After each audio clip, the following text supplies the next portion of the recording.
भारत के राष्ट्रीय सुरक्षा सलाहकार अजित डोभाल ने रूस के राष्ट्रपति व्लादिमीर पुतिन से मुलाकात की। ये मुलाकात 12 सितंबर को रूस के शहर सेंट पीटर्सबर्ग में हुई। ये मुलाकात इसलिए अहम है क्योंकि पुतिन आमतौर पर अपने समकक्षों से ही मिलते हैं, लेकिन यहाँ उन्होंने अजित डोभाल से मुलाकात की और बातचीत भी की। हालांकि अजित डोभाल से पुतिन पिछले साल भी मॉस्को में मिले थे। ये मुलाकात ऐसे वक्त में हो रही है जब बीते 2 महीनों में पीएम मोदी ने रूस और यूक्रेन दोनों देशों का दौरा किया है। ऐसे में डोभाल और पुतिन की मुलाकात पर सबकी नजरें थीं। रूस की न्यूज एजेंसी स्पुतनिक ने मुलाकात का वीडियो जारी किया। इस वीडियो में डोभाल को पुतिन से बात करते हुए देखा जा सकता है। As Prime Minister told you during a telephone talk that he was keen to brief you about his visit to Ukraine and his meeting with President Zelensky. And he wanted me to come specially and personally and brief you about the talks. The talk was in a very close format. It was only the 2 leaders. He had his 2 persons with him. I happened to be with the Prime Minister. So I was a witness to me, sir. I attended that conversation.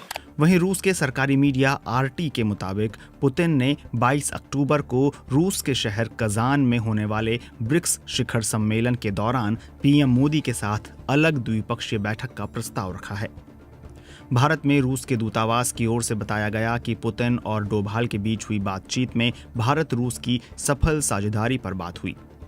Ukraine से लौटने के बाद PM Modi और Putin की phone पर बातचीत हुई थी। तब पीएम मोदी ने भी यूक्रेन दौरे के बारे में पुतिन को बताया था। डोभाल से मुलाकात के बाद हुई प्रेस कॉन्फ्रेंस में पुतिन के प्रवक्ता दिमित्री पेस्कोव ने पत्रकारों को बताया कि यूक्रेन में संघर्ष खत्म करने के लिए मोदी के नजरिए को डोभाल ने बताया। हालांकि हम यहाँ एक स्पष्ट शांति योजना के बारे में बात नहीं कर रहे हैं। पीएम मोदी 23 अगस्त को यूक्रेन गए थे। राजनयिक रिश्ते स्थापित होने के बाद यूक्रेन में ये किसी भारतीय पीएम का पहला दौरा था। अजित डोभाल की रूस में पुतिन से हुई मुलाकात कई मायनों में अहम मानी जा रही है। यूरोप के कई देशों की ओर से रूस यूक्रेन संकट में भारत से शांति समझौता करवाने की मांगें तेज हुई हैं। इसकी बड़ी वजह है कि भारत रूस का पुराना साथी रहा है। यूक्रेन पर युद्ध शुरू किए जाने के बाद रूस पर पश्चिमी देशों ने प्रतिबंध लगाए थे, मगर भारत ने इस प्रतिबंध की परवाह न करते हुए रूस से व्यापारिक रिश्ते जारी रखे थे। भारत ने युद्ध के दौरान रिकॉर्ड स्तर पर रूस से तेल खरीदा। जुलाई महीने में जब पीएम मोदी रूस गए थे तो पुतिन से गले मिले थे। इस पर जेलेंस्की समेत कई पश्चिमी देशों ने आपत्ति जताई थी। हालांकि पीएम मोदी जब यूक्रेन गए तो जेलेंस्की से भी गले मिले और उनके कंधे पर हाथ रखे हुए नजर आए। कई जानकारों ने इसे भारत के संतुलन बनाए रखने की नीति के तौर पर देखा। कुछ दिन पहले ही पुतिन ने यूक्रेन के साथ शांति वार्ता करने पर कहा था कि हम अपने उन दोस्तों और सहयोगियों का सम्मान करते हैं जो इस संघर्ष को खत्म करने के लिए वाकई गंभीर हैं। मुख्य रूप से ये देश हैं भारत, चीन और ब्राजील। वैसे डोभाल ने अपने रूस दौरे में चीन के विदेश मंत्री वांग यी से भी मुलाकात की। इस दौरान LAC पर मिलिट्री डिसएंगेजमेंट के बारे में भी बात हुई। कुछ दिन पहले ही वियतनाम में भारतीय विदेश मंत्री S जयशंकर और वांग यी की मुलाकात हुई थी।